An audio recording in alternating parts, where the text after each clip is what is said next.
Good morning all of you. Paper first ज्ञान तथा पाठ्यक्रम के अंतर्गत आपका यूनिट 5 लास्ट यूनिट चल रही है। व्यापक मूल्यांकन। व्यापक मूल्यांकन दक्षता आधारित मूल्यांकन प्रतिदिन कक्षा में शिक्षण के अंतर्गत छात्रों में दक्षता सिखाने के बाद उसका मूल्यांकन किया जाता है, किंतु छात्रों की दक्षता के अतिरिक्त उनमें संज्ञानात्मक पक्ष, भावात्मक पक्ष तथा क्रियात्मक पक्ष भी सम्मिलित होते हैं, जिनका मूल्यांकन दक्षता आधारित विधि से संभव नहीं होता। इसलिए छात्रों के चहुमुखी विकास हेतु व्यापक मूल्यांकन की आवश्यकता होती है। व्यापक मूल्यांकन की दृष्टि से छात्रों में निम्नलिखित पक्षों पर ध्यान दिया जाता है। फर्स्ट है व्यक्तिक एवं सामाजिक सद्गुण। इसके अंतर्गत समयबद्धता, नियमबद्धता, नैतिकता, उत्तरदायित्व की भावना, स्वच्छता एवं सहयोग, सत्यनिष्ठा, नियमितता, समाज सेवा आदि गुण सम्मिलित है। पाठ्यक्रम संबंधी क्रियाएं इसके अंतर्गत वाद विवाद, खेलकूद, भाषण, नाटक, तैरना, स्काउटिंग तथा कार्यानुभव आदि क्रियाएं सम्मिलित है, जिनका मूल्यांकन अति आवश्यक होता है। थर्ड है स्वास्थ्य विवरण। इसके अंतर्गत लंबाई, भार, स्वास्थ्य तथा शारीरिक विकास आदि सम्मिलित है। छात्र की अभिरुचियाँ फोर्थ पॉइंट है। इसके अंतर्गत साहित्य, संगीत, कला तथा प्रकृति दर्शन सम्मिलित है। नेक्स्ट है अभिवृत्तियाँ। इसके अंतर्गत समाजवाद, धर्मनिरपेक्षता, राष्ट्रीय एवं भावात्मक एकता सम्मिलित है।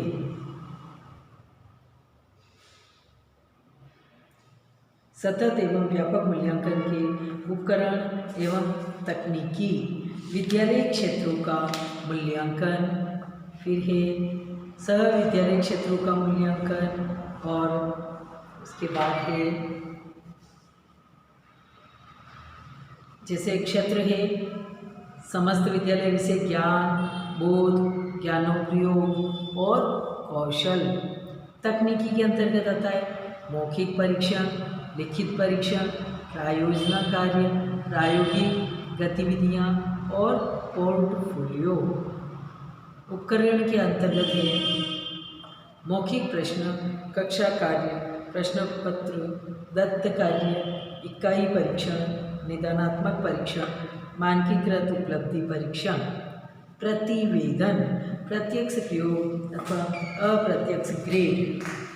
फिर है सह विद्यालय क्षेत्रों का मूल्यांकन।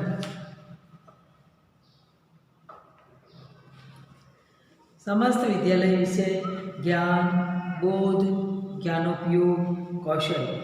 मौखिक परीक्षण, लिखित परीक्षण, प्रायोजना कार्य, प्रायोगिक गतिविधियाँ, पोर्टफोलियो और उपकरण।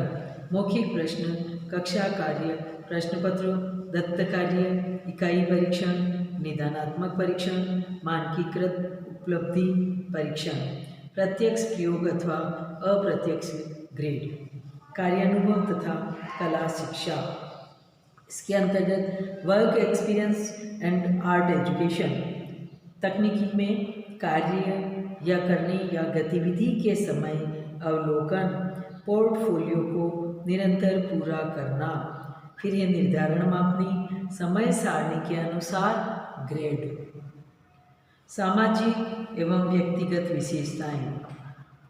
तकनीक में अवलोकन, साक्षात्कार, स्व अभिव्यक्ति की तकनीकें, विद्यार्थियों की डायरी।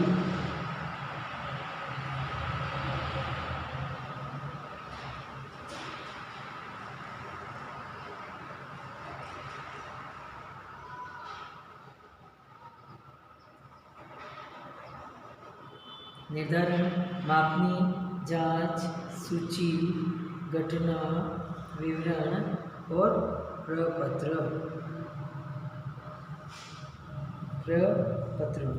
दैनिक अवलोकन शिक्षकों के द्वारा, ग्रेड प्रत्येक माह में एक बार। अतः स्पष्ट है कि सतत एवं व्यापक मूल्यांकन विद्यार्थियों की शैक्षिक प्रगति का व्यापक विवरण प्रस्तुत करता है, जिससे छात्रों की प्रतिपुष्टि प्राप्त होती है और जिसके आधार पर वे अपनी कमजोरियों, समस्याओं का निदान करके अपनी निष्पत्ति में सुधार एवं व्यक्तित्व का चहुमुखी विकास कर सके। इसके साथ ही शिक्षकों को भी एक मार्गदर्शन मिलता है। तदनुरूप वे अपनी अनुदेशनात्मक व्यवहार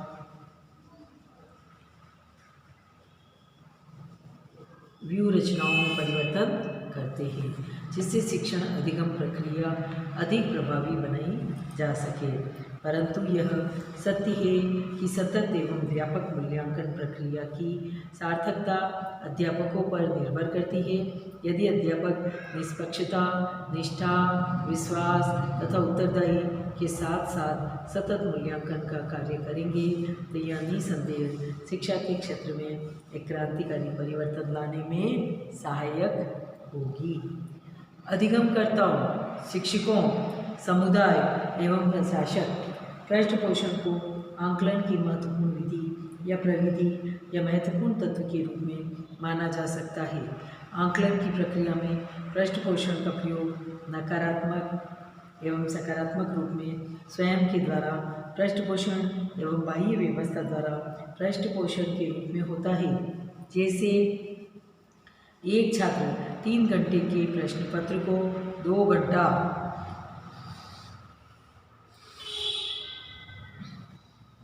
45 मिनट में पूर्ण कर लेता है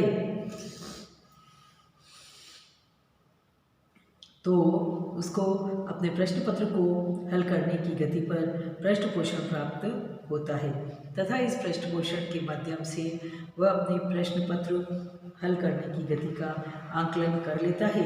इसी प्रकार दूसरा छात्र कक्षा में गणित के सूत्रों एवं उनकी प्रक्रियाओं को अन्य छात्रों की तुलना में शीघ्रता से सीख लेता है तथा शिक्षक द्वारा उसके बारे में कहा जाता है कि यह सभी छात्रों की तुलना में शीघ्रता से अधिगम करता है, तो उसकी अधिगम गति का आंकलन शिक्षक द्वारा पृष्ठपोषण प्रदान करके किया गया। इस प्रकार पृष्ठपोषण आंकलन की प्रक्रिया में महत्वपूर्ण भूमिका का निर्वहन करता है। अधिगम में पृष्ठपोषण का महत्व। पृष्ठपोषण का अधिगम व्यवस्था में महत्वपूर्ण स्थान होता है। पृष्ठपोषण के अभाव में अधिगम प्रक्रिया गति नहीं प्राप्त कर सकती है और न ही अधिगम को रुचिपूर्ण बनाया जा सकता है। यह मनोवैज्ञानिक सिद्धांत के अनुरूप है। प्रत्येक छात्र अपने कार्य को संपन्न करने के बाद उसके बारे में शिक्षक से कुछ प्रमाण या उसका आंकलन चाहता है। यदि शिक्षक का पृष्ठपोषण सकारात्मक रूप में है तो छात्र उसे पुनः करने का प्रयास करता है। यदि नकारात्मक रूप में पृष्ठपोषण मिलता है तो छात्र उस कार्य को पुनः संपन्न नहीं करता है। उस कार्य व्यवहार को सीखने के बारे में कोई व्यवहार नहीं करता तथा उससे दूर हो जाता है। पृष्ठपोषण का अधिगम व्यवस्था में महत्व को निम्न बिंदुओं के माध्यम से स्पष्ट किया जा सकता है। फर्स्ट है रुचिपूर्ण अधिगम। पृष्ठपोषण के कारण ही छात्रों की अधिगम व्यवस्था में रुचि उत्पन्न होती है। जब छात्र किसी अधिगम गतिविधि को संपन्न करता है तो उसको जब शिक्षक द्वारा शाब्दिक रूप से ये कहा जाता है कि उसने यह कार्य बहुत अच्छे ढंग से सीखा है तो निश्चित रूप से छात्र अधिक प्रक्रिया में पूर्ण रुचि दिखाएगा, क्योंकि उसको अधिगम प्रक्रिया के सकारात्मक एवं सार्थक परिणाम पृष्ठपोषण के रूप में प्राप्त हो रहे हैं। अतः अधिगम रुचि का प्रमुख श्रेष्ठ पृष्ठपोषण को जाता है। सेकंड है मनोवैज्ञानिक प्रक्रिया। पृष्ठपोषण के आधार पर ही अधिगम प्रक्रिया मनोवैज्ञानिक बनती है। जब छात्र किसी कौशलों को सीखकर उसका उपयोग समाज में, विद्यालय में या अगर परिवार में करता है तो उसके प्रमाणीकरण के बारे में वह पृष्ठपोषण की प्रतीक्षा करता है। जब समाज में उसे उचित पृष्ठपोषण प्राप्त होता है तो वह उस कौशल को स्थायी रूप से सीखने का प्रयास करता है तथा अन्य कौशलों को सीखने के लिए प्रेरित होता है। यदि उसे पृष्ठपोषण प्राप्त नहीं होता तो वह अपनी कुशलता को सदैव संदेह के रूप में देखता है, जिससे अधिगम गति मंद हो जाती है। थर्ड पॉइंट है अधिगम गति में सुधार। छात्रों की अधिगम गति में सुधार का श्रेय भी पृष्ठपोषण को जाता है। जब एक छात्र कक्षा में सर्वाधिक गति से किसी शैक्षिक गतिविधि को सीखता है तो सामान्य रूप से उसके मूल में पृष्ठपोषण छिपा होता है। प्रथम अवस्था में सीखने की गति सामान्य होती है। जब छात्रों के लिए कक्ष में सीखने के लिए ताली बजाई जाती है या उनको पुरस्कार दिया जाता है तो छात्र अपनी संपूर्ण क्षमता को सीखने में लगा देता है। इस प्रकार उसकी सीखने की गति में उत्तरोत्तर वृद्धि होती जाती है। फोर्थ पॉइंट है अधिगम गतिविधियों का सृजन। जब छात्र को अधिगम गतिविधियों के माध्यम से सीखने में सहायता मिलती है तो इसमें दो प्रकार से अधिगम गतिविधियों का सृजन होता है। जैसे किसी छात्र द्वारा गुणा बात जोड़ बाकी सीखने के लिए किसी अधिगम गतिविधि की खोज की जाती है। यदि वह अधिगम गतिविधि सफल होती है तो वह छात्र अन्य अधिगम गतिविधियों को खोजने का प्रयास करता है, क्योंकि उस गतिविधि की सफलता से उसे पृष्ठपोषण मिलता है तथा आत्मविश्वास का विकास होता है। इसी प्रकार शिक्षक द्वारा भी अपनी अधिगम गतिविधियों का पृष्ठपोषण के आधार पर सृजन किया जाता है। अधिगम गतिविधियों का आकलन छात्र द्वारा अधिगम गतिविधियों का आकलन दो प्रकार से किया जाता है। प्रथम वह शिक्षक द्वारा प्रदत्त अधिगम गतिविधियों से अधिक शीघ्रता से सीखता है तो माना जाता है कि अधिगम गतिविधि सफल है। छात्र जब स्वयं सृजित अधिगम गतिविधियों का आकलन करता है तो उसे आकलन का आधार पृष्ठपोषण होता है। यदि छात्र अपनी अधिगम गतिविधियों से शीघ्रता से सीखता है तो उसको सकारात्मक पृष्ठपोषण प्राप्त होता है। विपरीत स्थिति में नकारात्मक पृष्ठपोषण प्राप्त होता है। नेक्स्ट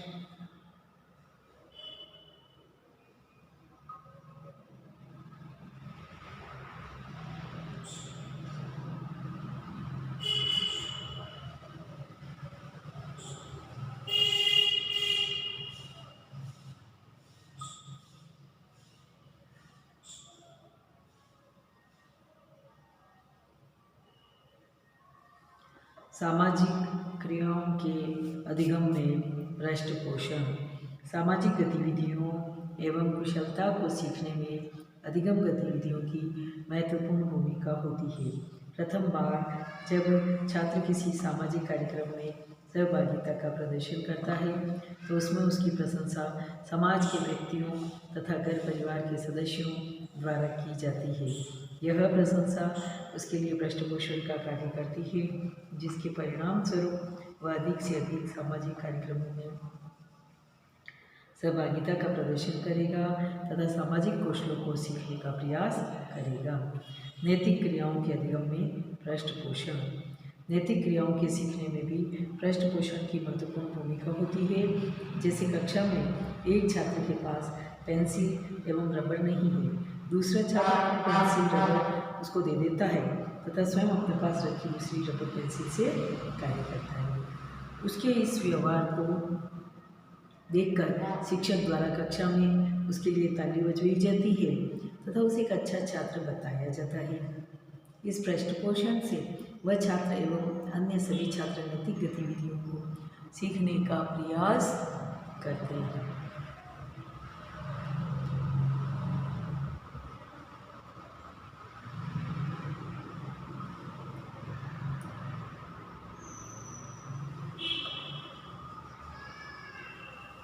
नाइन्थ पॉइंट है अधिगम के प्रति सकारात्मक दृष्टिकोण।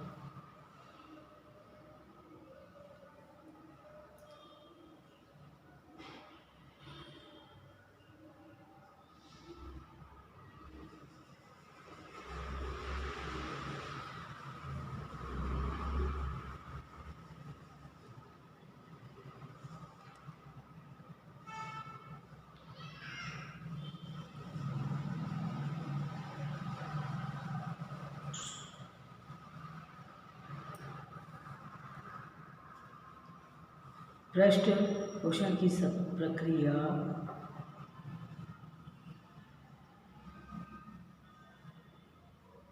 छात्रों में अधिगम के प्रति सकारात्मक दृष्टिकोण उत्पन्न करती है। जैसे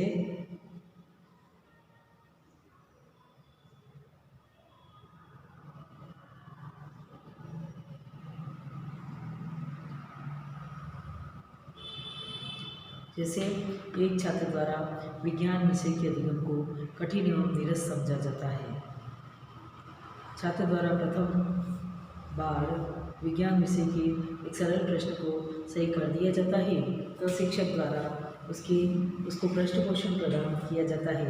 इससे वह विज्ञान संबंधी क्रियाओं को सीखता चला जाता है। इस प्रकार जो विज्ञान विषय उसके लिए कठिन था, अब उसके प्रति उसका दृष्टिकोण सकारात्मक हो जाता है। 10th पॉइंट है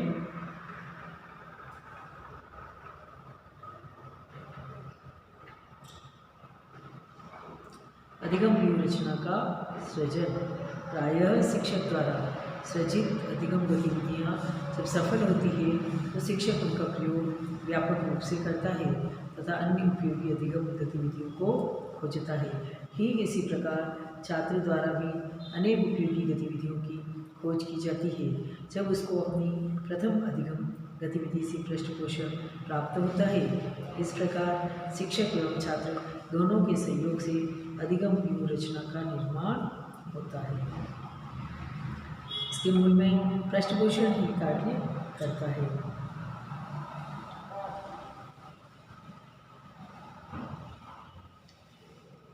अधिगम सामग्री का सृजन।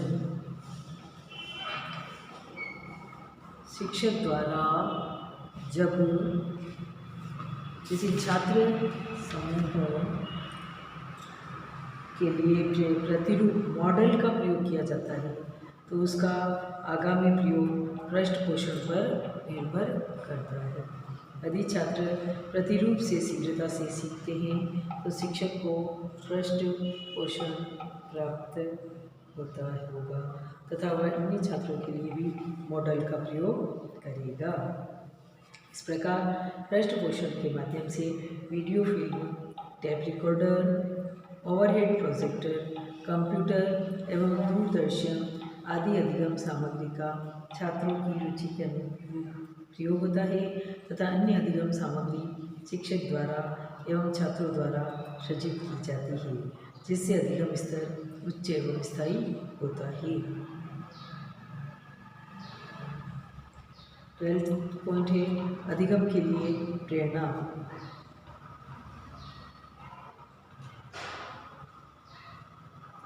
पृष्ठपोषण की प्रक्रिया में अधिगम के लिए प्रेरणा प्राप्त होती है। जैसे एक छात्र कक्षा में गणित में 50 में से 25 अंक प्राप्त करता है, शिक्षक द्वारा उसको कहा जाता है कि उसमें 40 अंक लाने की पूर्ण योग्यता है। वह प्रयास करके 40 अंक सरलता से प्राप्त कर सकता है क्योंकि शिक्षक द्वारा प्रदान किया गया यह पृष्ठपोषण उसको अधिक से अधिक सीखने की प्रेरणा प्रदान करेगा तथा वह छात्र गणित में प्रयास करके 40 अंक प्राप्त करने के लिए परिश्रम करेगा। 13 पॉइंट है अधिगम प्रक्रिया में सहभागिता।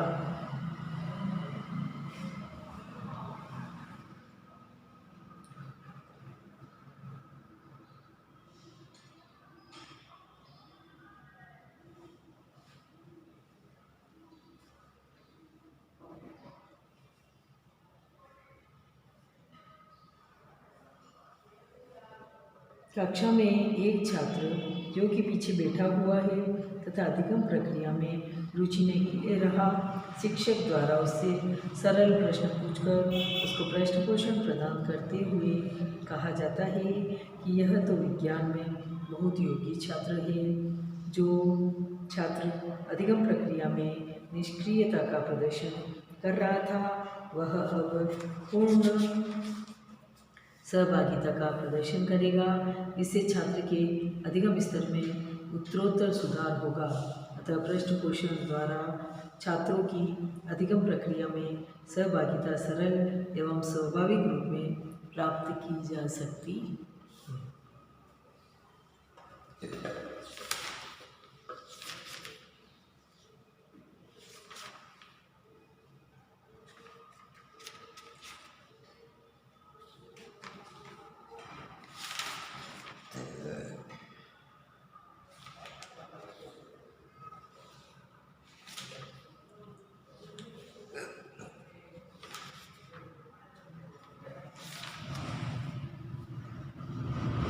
प्रभावी अधिगम प्रक्रिया। पृष्ठपोषण के माध्यम से प्रभावी अधिगम प्रक्रिया संपन्न होती है। छात्र एवं शिक्षक दोनों को ही प्रत्यक्ष एवं अप्रत्यक्ष रूप से पृष्ठपोषण प्राप्त होना चाहिए। यदि पृष्ठपोषण प्राप्त नहीं होगा तो दोनों के द्वारा अधिगम प्रक्रिया में सहयोग नहीं किया जाएगा। इससे अधिगम प्रक्रिया प्रभावी रूप में संपन्न नहीं होगी। जैसे छात्र अधिगम करके शिक्षक को पृष्ठपोषण प्रदान करता है, इससे शिक्षक नवीन अधिगम गतिविधि एवं सामग्री छात्र के समक्ष प्रस्तुत करता है। इसके साथ छात्र जब उत्तरोत्तर सीखता जाता है तो उसको स्वयं पृष्ठपोषण प्राप्त होता है तथा शिक्षक द्वारा भी प्रदान किया जाता है। इस प्रकार की स्थिति में प्रभावी अधिगम प्रक्रिया संपन्न होती है। उपरोक्त विवेचन से यह स्पष्ट हो जाता है कि पृष्ठपोषण अधिगम प्रक्रिया के लिए प्रत्येक दृष्टि से महत्वपूर्ण है। अधिगम प्रक्रिया को छात्र एवं शिक्षक दोनों के लिए सार्थक एवं उपयोगी बनाने में तथा छात्रों को अधिक से अधिक सीखने में पृष्ठपोषण की भूमिका होती है। अतः पृष्ठपोषण अधिगम प्रक्रिया का अनिवार्य, महत्वपूर्ण एवं अभिन्न अंग है।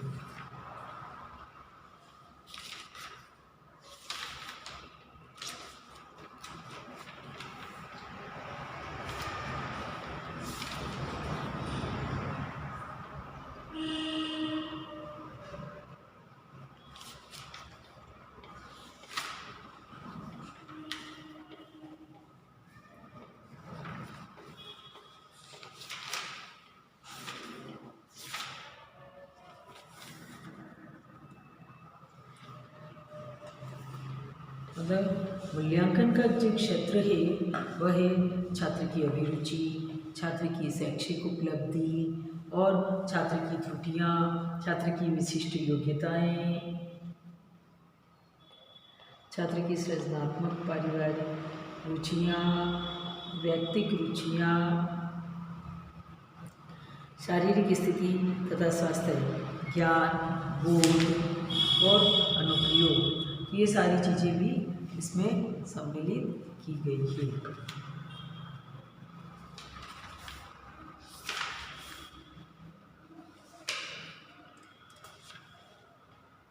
सतत एवं व्यापक मूल्यांकन की योजना SCC वो है, फर्स्ट पॉइंट है जैसे आपका विद्यालय पार्ट फर्स्ट, विद्यालय क्षेत्र, सेकंड पार्ट है सहविद्यालय क्षेत्र और थर्ड पार्ट है सहविद्यालयी गतिविधियाँ। अकादमिक निष्पत्ति विद्यालय क्षेत्र के अंतर्गत फर्स्ट है, सेकंड है आकलन। अकादमिक निष्पत्ति में एकेडमिक परफॉर्मेंस, इसमें FA 10%, FA2 10%, total FA 20%, SA 20% और टोटल 40%। आकलन के अंतर्गत आपका कार्यानुभव, कला शिक्षा, शारीरिक एवं स्वास्थ्य शिक्षा ये समाहित होते हैं। फिर ये सेकेंड आपका सह विद्यालय क्षेत्र के अंतर्गत इसके दो पार्ट हैं, जीवन कौशल और अभिवृत्ति दृष्टिकोण। जीवन कौशल में आता है चिंतन कौशल, सामाजिक कौशल और भावनात्मक कौशल। फिर आपका आता है अभिवृत्ति दृष्टिकोण के अंतर्गत आपका आता है शिक्षक के प्रति अभिवृत्ति या एटीट्यूड कैसा है ना। फिर ये विद्यालय के साथियों के प्रति आपका एटीट्यूड और दृष्टिकोण कैसा है। विद्यालय कार्यक्रमों के प्रति, जो स्कूल के जो प्रोग्राम होते हैं उसके प्रति एटीट्यूड कैसा है। पर्यावरण के प्रति एटीट्यूड कैसा है।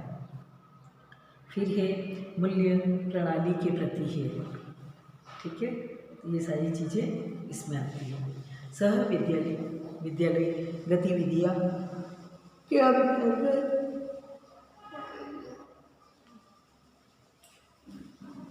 साहित्यिक एवं सृजनात्मक कौशल और वैज्ञानिक कौशल, कलात्मक प्रदर्शनात्मक कौशल और क्लब इसके अंतर्गत। सेकंड इसका आता है क्रीड़ा गतिविधि के अंतर्गत। आपको ये सारे क्वेश्चन सही तरीके से करने हैं।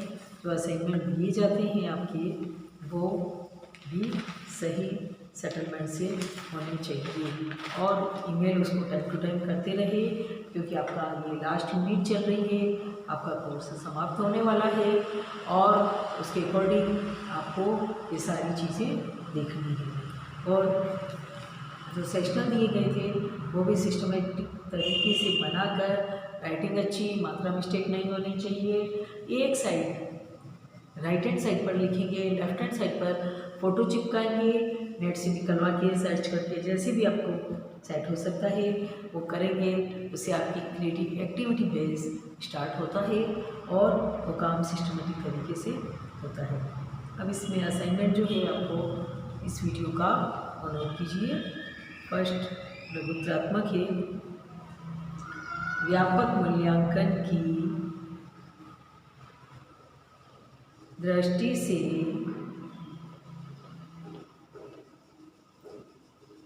छात्रों में किन पक्षों पर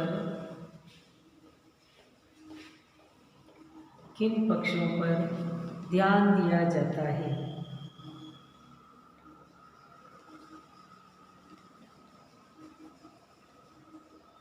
व्यापक मूल्यांकन की दृष्टि से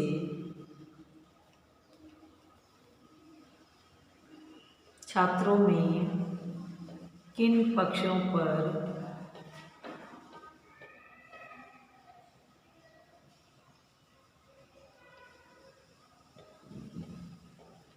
ध्यान दिया जाता है।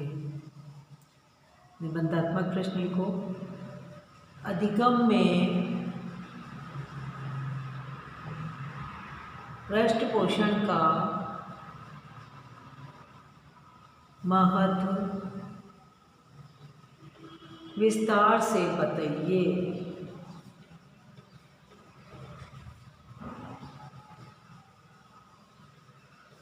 अधिगम में पृष्ठपोषण का महत्व विस्तार से बताइए।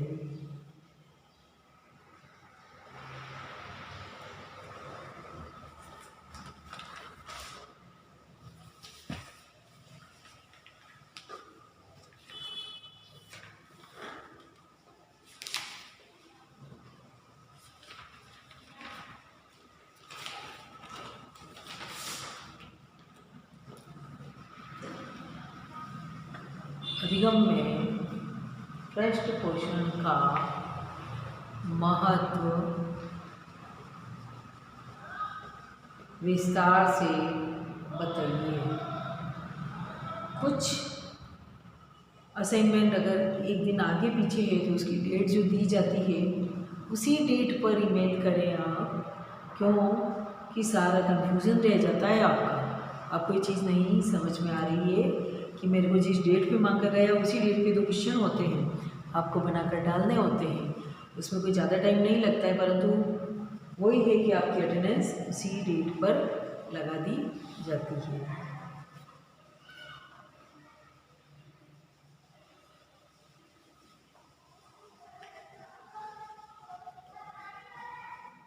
अब नेक्स्ट आपका लास्ट इसका वीडियो जो बनता है पृष्ठपोषण, अधिगम में पृष्ठपोषण।